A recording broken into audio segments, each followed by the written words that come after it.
As Republicans remain divided over who will be the next House Speaker, Democrats are not seeing eye to eye when it comes to the war on Israel. Democrat Congressman Richie Torres publishing a New York Post op-ed this morning, calling out Democrat socialists for indoctrinating young Americans with anti-Israel hate in a moral monstrosity, he writes. This as squad member Ilhan Omar is under fire for reposting a photo of dead children, claiming that it was from Gaza. A community note from X found the photo was actually from Syria in 2013. Omar has since deleted the post. Todd Piro, your reaction? I think we should expect nothing less. How irresponsible. How irresponsible. Her entire time in Congress has been one of irresponsibility. But to the Richie Torres article, I appreciate how full-throated a defense of Israel it was. Richie Torres clearly on the side of right. But this goes beyond Israel when you look at the problems within the Democratic Party, because take a look at the last 10, 15, maybe even 20 years. The Democratic Party has slowly injected its way into, let's call it, societal issues and perpetuated the wrong side of the argument. And yes, you could say, well, there are two sides argument.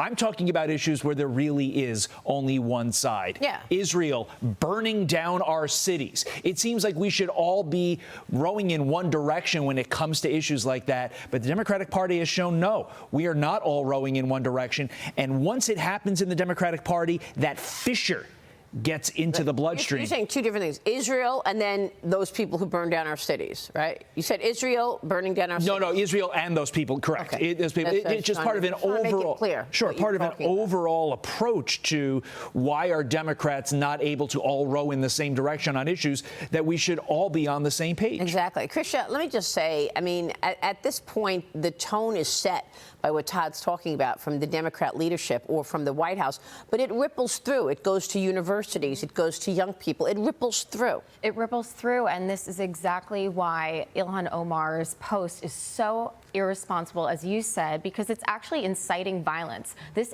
misinformation is causing people to come together, promote values that are completely incorrect and ill-informed, and this is why we have people being indoctrinated and terrorist attacks. We have these lone wolf attacks because basically people don't understand that Israel at this point is defending itself. Yeah. Hamas is putting its people on the front line and using them as human shields. Why is it so difficult for the members of the squad to condemn Hamas? Yeah. I don't get it. So many people predicted this, that as soon as Israel starts to retaliate, they will be told, ceasefire time. Well, I think what we're getting at is that Democrats try to identify victims, because if you can identify a victim, then you can say that person, that group, et cetera, needs help. If you are a student borrower and you can't afford your loans, you have been victimized by the banks. We, the Democratic Party, will support you.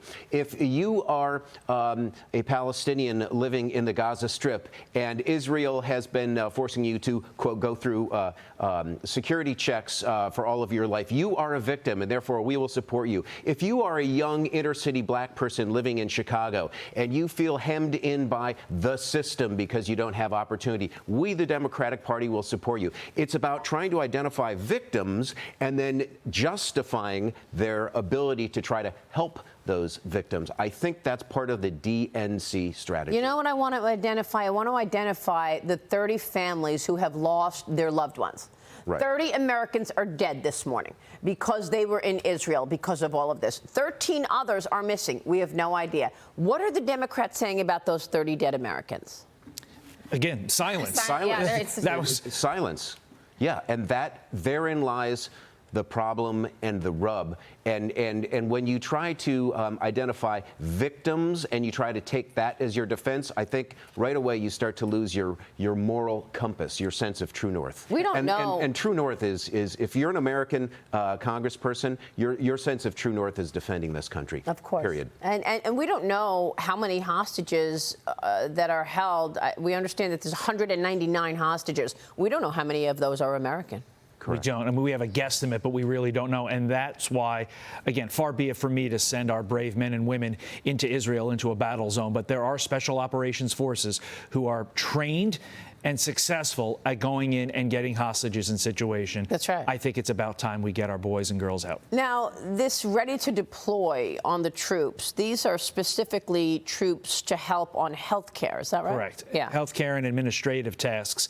But it begs the question, at what point, I shouldn't say that, at some point, will those individuals, will their mission change?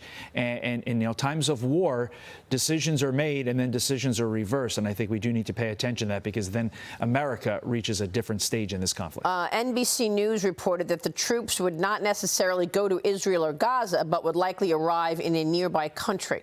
A defense official said to NBC News. I just got that from NBC News. We don't know if it's true or not, but we know that the U.S. has put troops, 2,000